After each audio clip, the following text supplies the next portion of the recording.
बिहामजो बिमाफोरा army police सिआरपिएफजों जिनाहारि खालामजाबाय। सानथ्र'हायि जोंनि जेबो दाय गैयि आइ आफा बिथांमोनाहाय मा खालामजाखो आर्मी पुलिसनि जथाजों बुग्लिजाबाय गाग्लिजाबाय इनाय अयथासार खालामजाबाय। हयथ' ओरैबायदि गंसे गामि गैयामोन जि गामियावहाय पुलिस आर्मी सिआरपिएफ हाबनानै इनाय अयथासार खालामाखैमोन। नाथाय बेबादि जों थै जिउ होनानै मोननाय जोंनि जि दख्लाबसे हा बे हानि रैखाथिखौ जों दिनै होनो हायाखै। नोंथांमोना हयथ' मिन्थिगौ क'क्राझार डिस्ट्रिक्टनि परबतझराव मा जानाय थांनाय एप्रिल दानावहाय हयथ' मिडियाव नोंथांमोना नुदों। बेयावहाय हरखाब सानसेखालि बैसागु खुंबाय थानायावनो आदानिनि फिसाला जित आदानिया 20-30 खन गारि लानानैहाय परबतझरायाव हाबफैबाय। परबतझरानि फाग्लि जरा सुखि जरा दुखि जरा खोनाबाय, खोनानानै गाबखांबाय, बयबो दावराव खालामबाय जे जों बे हाखौ हगारनो हाया।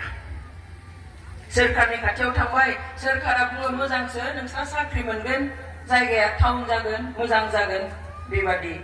हा नोंथांमोननि माइ गायग्रा हा, साहा गायनाय हा, माबा नोंसोरनि बारि बागान हा जथ' जिब बेनि थाखाय थाइसेबो क्षतिपुरन मोना।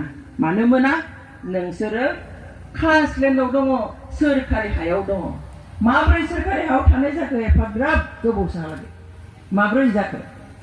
जोंहाथ' गावनि सथं खुंथाय मोनसे मोनदोंमोन, जाय सथं खुंथायाव जों जोंनि थाखाय जोङो आयेन बानायनानै लानो हायो। गुबुन गुबुन जोंनि आयदानि सायाव आयेन बानायनानै लानो हायो। जोंनि बिटिसिआव गासै मोन 40 बिफानफोर होदों। बे मोन 40 बिफान एसेबां बुरजा बिफानाव जोंहा जा बिफानफोर दङ जों जुदि लुबैयो दिनै हा बिफानाव जोङो बे बिटिसि हालामाव थानाय गासैबो रायजो राव हारि धोरोमनि मानसि दङ। बयनिबो सुबिदानि थाखाय मोनसे दिदोम मा खालामना लानो हायोमोन? आयेन बानायना लानो हायोमोन, नीति बानायनानै लानो हायोमोन। बेबादिनो गुबुन गुबुन बिफानावहाय बिफान दङ, बेफोरावहाय जोंनि थाखाय मोनसे नीति बानायनानै लानो हायोमोन। नाथाय बेफोर नीतिखौ बानायाखिसै।